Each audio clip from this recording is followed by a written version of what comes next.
अशफाक अहमद रहमतुल्लाह अलैह फरमाते हैं कि अम्मा को मेरी बात ठीक से समझ आ गई।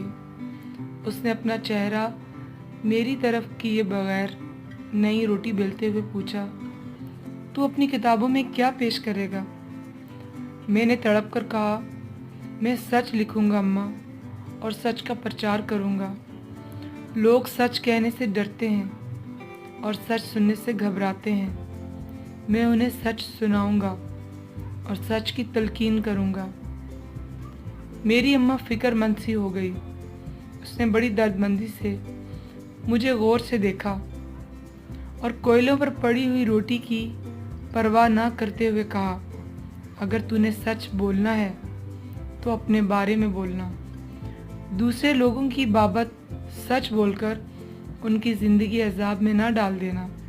ऐसा फेल झूठ से भी बुरा होता है।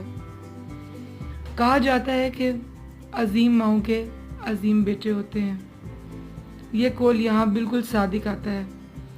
यकीनन अशफाक अहमद रहमतुल्लाह अलैह की वालिदा भी बहुत अजीम रही होंगी कि जिन्होंने बड़े सादा और आम लफ्ज़ों में अपने बेटे को ख़ास बात समझा दी।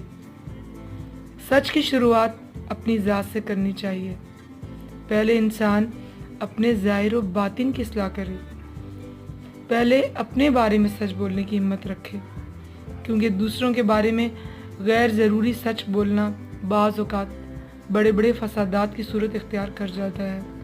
लिहाजा सोचिए, समझिए और फिर अपनी और दूसरों की ज़िंदगी आसान बनाइए।